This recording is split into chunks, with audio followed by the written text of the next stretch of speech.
It's just gone 1 minute after 10 o'clock, our final interview for the morning.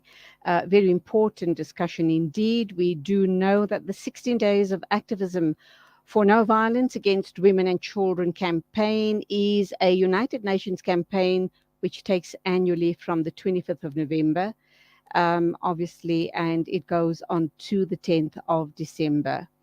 It focuses on raising awareness to the devastating impact that gender based violence and femicide has on women and children and the social fabric of our society.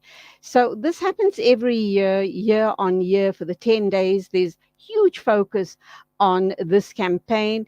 But sadly, what I find that every year without fail, it seems that rather than an improvement, we have more such cases being reported.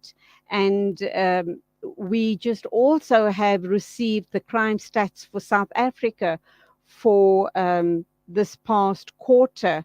And those stats were shocking indeed.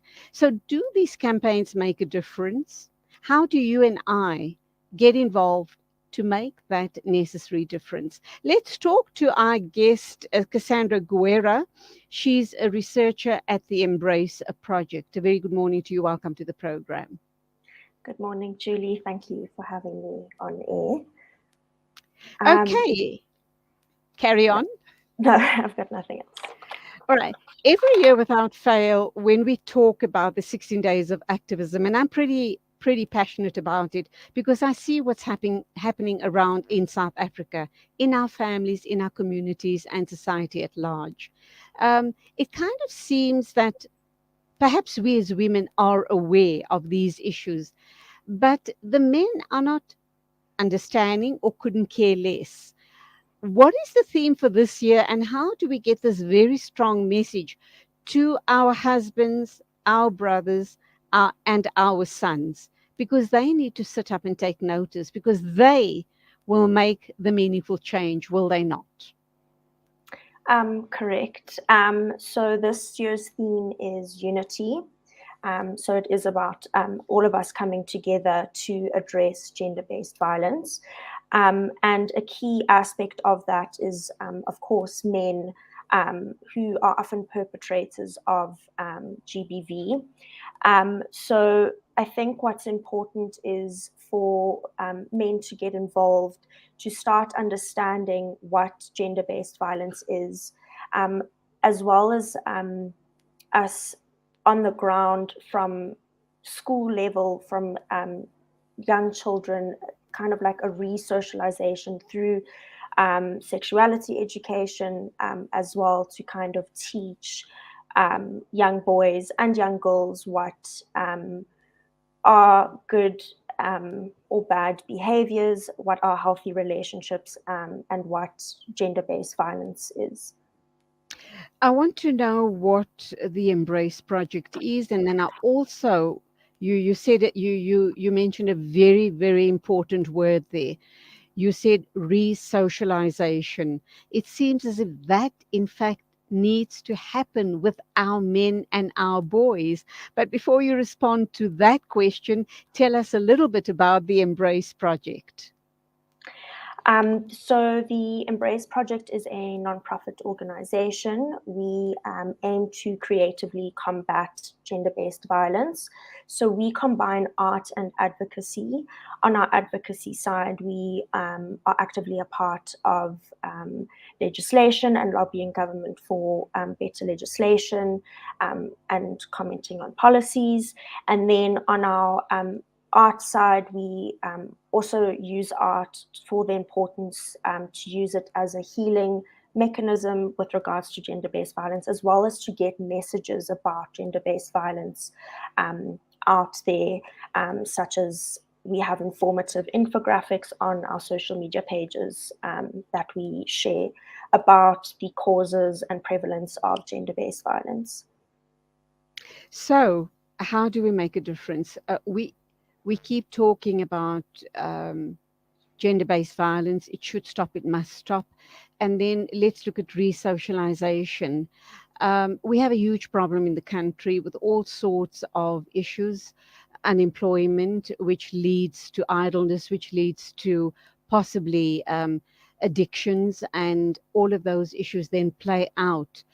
Because obviously, if you're dependent, then, if you're drug dependent or alcohol dependent, you don't think rationally, you can't reason, and that leads to all sorts of issues. And that's how we have issues around gender-based violence.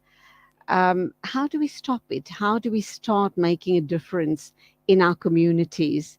If I want to make certain that I start re-socializing the people around me to lead better lives for themselves and their families, what is the starting point, and how do you as an organization then help me? What sort of tools do you give me? Are there organizations where men and boys can go for some form of counseling to understand how they can be better human beings? So yes, in terms of, I think we need to understand that South Africa as a society is a very violent society. And we obviously saw that with the recent stats that the Minister of Police released. All violent crimes went up, which is a major concern. And we also do have to address inequality in South Africa to address that violence. And then in terms of re-socialization, it's quite a difficult one. And the thing with re-socialization is it's something that it's not short term. It takes a long period of time, which is why we need to have education campaigns actively happening over long periods of time, as well as spaces for men to discuss issues around gender-based violence. And there are organizations that do this, such as Ahang. I think I've gotten it correct. They do specifically target men as well, and have reform programs in prisons and stuff as well for those individuals that are already sexual offenders. And then the other big thing is we do need to address our substance abuse issues that we do have in South Africa. We know that substance abuse leads to further violence and leads to gender-based violence. And that was, of course, evident during the COVID lockdown, where alcohol was prohibited to try and reduce the amount of hospital visits that there were. So it is very clear that we have a substance abuse issue that kind of impacts and influences all of this as well. So we talk about the 16 days of no violence against women and children. These 10 days are going to be intense for us to try and make a difference, but it doesn't mean that when the 10 days end, that rather the 16 days, I beg your pardon, on the 10th of December, that our work stops there. How do we play our part? What is it that we need to do to make a difference? Sorry, I actually spoke incorrectly. The organization I meant to mention was ADAPT South Africa. Okay, no worries. Thank you. ADAPT, okay. ADAPT. Sorry, could you just repeat the last question? What do we do? How do we play our part to make a meaningful difference? So during the 16 days of activism, there are a lot of organizations who are actively either having events. There's lots of discussion and education campaigns going around about what gender-based violence is, what are the causes, what are the prevalences, what are the preventative measures. So I think to start there is important, and also to continue supporting these organizations. A lot of unfortunately, in South Africa, civil society makes up and provides services that the government doesn't. And for example, a lot of those services are services to survivors of gender-based violence. So to continue supporting those organizations is also important, because that will allow organizations to continue to do the very important work that they are doing, which includes lobbying government and actively seeking change, as well as their education campaigns that they have throughout South Africa and the services that they provide. In closing, then, let's assume we living in problem communities, dysfunctional homes, etc. Is there hope?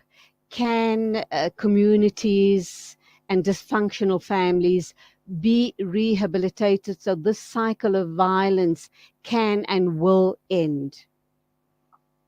I always think that there is hope. I do fundamentally think that people and society can change. And as I stated before, there are lots of organizations that assist with that in terms of rehabilitation. But I do think that there is hope and that there is change. I think we just as a society need to be willing to make those changes. And once we do start doing that, we will start seeing changes, and we have seen changes.